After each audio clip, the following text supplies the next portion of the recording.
Hey everyone, Simon here for the Modern Awakened Perspective, your map for the path to enlightenment. This is my second video of the day for this Tuesday, May 21st, 2019. And this video is about a new set of rules or a new set of score associated with the SAT exam for college. This is titled, SAT exam will now include adversity score. Well, before I get into the story fully, please give me a thumbs up if you like this sort of content. Subscribe to the channel, and if you hit the little bell, you'll get notified when I put out new videos. And all those things help people find this channel and this content down the road when they go to search for it. Now let me go ahead and get into this story for you. Students who take the SAT exam to gain entry into college will now be given an adversity score. The test takers will be given an adversity score between 1 and 100, with a higher score signaling a higher level of adversity. Now, the score will be determined by 15 different factors, including the crime rate and poverty rate in the area where you live, the household income of the student, and the quality of the student's high school. Students will also earn a higher adversity score if English is not their first language. Now, the College Board has said that the adversity score will not consider the race of the student.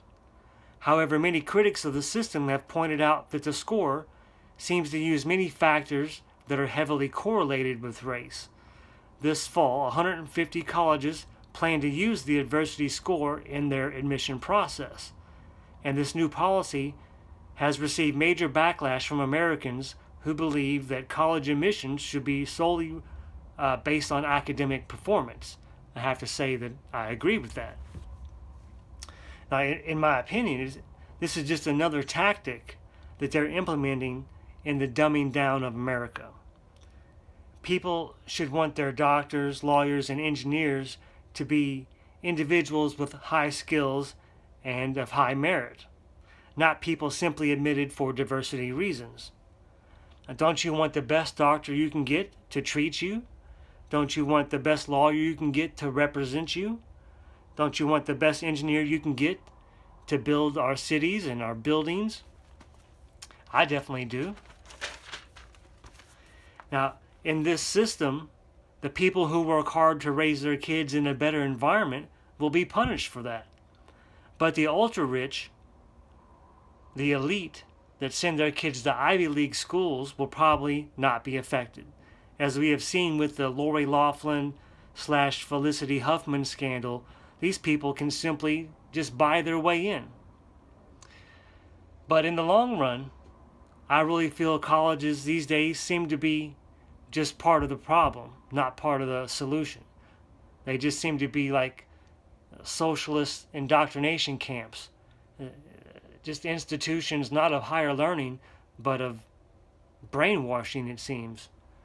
So I've alluded to other studies and videos that kind of give examples of that.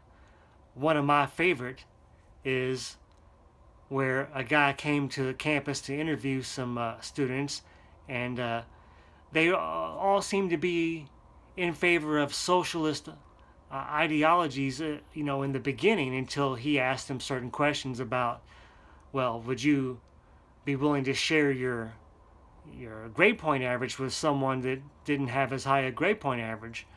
And they all said, no, well, we studied hard to get those high grades and etc. It's like, well, you apply that to the rest of the socialist philosophy. They want to take money away from people who have worked hard to earn it, and to give it to people who maybe just never did anything and just were expecting handouts. So, but it applies in the same way.